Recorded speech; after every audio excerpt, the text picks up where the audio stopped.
This video is in response to some of my viewers' comments on my past video entitled America's Next Economic Collapse Part 2. If you have not seen this video, please click on the bubble on the screen or visit my YouTube page. I hope this video will start a national debate on the issue of population in America and the world. I post some radical ideas as well as some ideas that have already been implemented in other countries around the world. This video is not meant to frighten anybody or impede on anybody's religion. For those of you who think there is no population problem, then I suggest you visit the welfare department, the unemployment line, or the millions of college grads who are being left behind in this never-ending recession. As well as watch my videos on the population problem, parts 1 and part 2. There are also many sources around the web that talk about the problem, but make sure to stay away from the conspiracy nuts. The issue of population is not just occurring in America. America is fortunate due to its massive economy that the effects are only just being seen here recently. However, our economic growth has peaked, and now America cannot keep pace with our growing population. As I mentioned in my earlier video, America does not have a job problem. America has a population problem. Studies have found that the educated females have an average of 1.7 babies compared to an uneducated females at 4.5 babies. Females that acquire assets, wealth, and are equal to their male counterparts in business have even fewer children. Females that live in big cities also have fewer babies. No one can stop reproduction of the species, and no one's advocating for that. But we can put policies in place, psychological tools can be used, as well as incentives. So here are some of the ideas already being implemented. Tax breaks for small families can be administered. Contraceptives must be heavily subsidized and readily accessible. Family planning services, probably the most critical to slowing down the population growth, must be funded and spread throughout society, encouraging people to live within 10 miles of all major cities.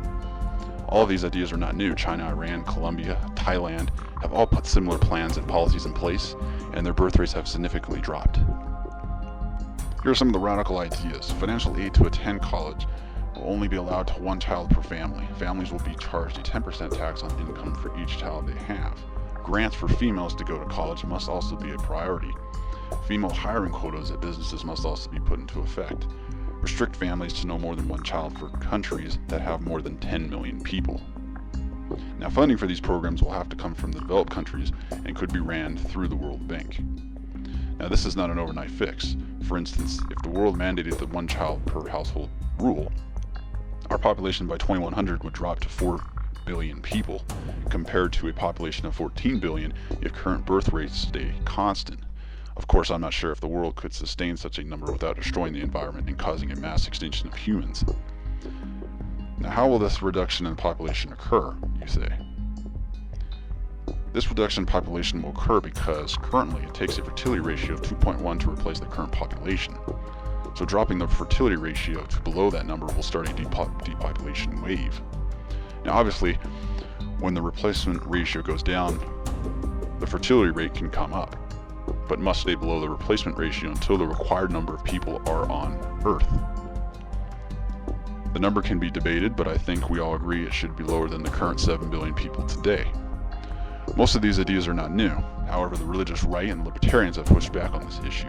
Without getting into too much detail about the population control being morally right or wrong, we must look at all of humanity, not just one single child. Yes, we all agree that each child is a blessing, but eventually too many children will mean less for everybody else, unless you think that our resources are going to exponentially grow somehow. Just think about it. If our planet currently had half as many people, we would not be seeing these revolts in the Middle East. Our economic collapse would have only been a blimp on the screen, and our environment would be at a better equilibrium than it is today. For those of you who believe this will intervene with personal freedoms, well, a person is currently free to get as rich as he or she wants. One person can hoard all the gold. If this is okay with you, then you care less about humanity and the world. You care less about equality. But how can this be if you are human? What sets us apart from other organisms on the planet is our ability to reason and feel compassion. If you cannot reason nor have the ability to love, then you are at odds with nature of humankind and how we were created. Let us all come together for the same goal, and that is to preserve our planet and provide a prosperous life for as many people as possible on this planet by taking the initiative to start speaking about this topic.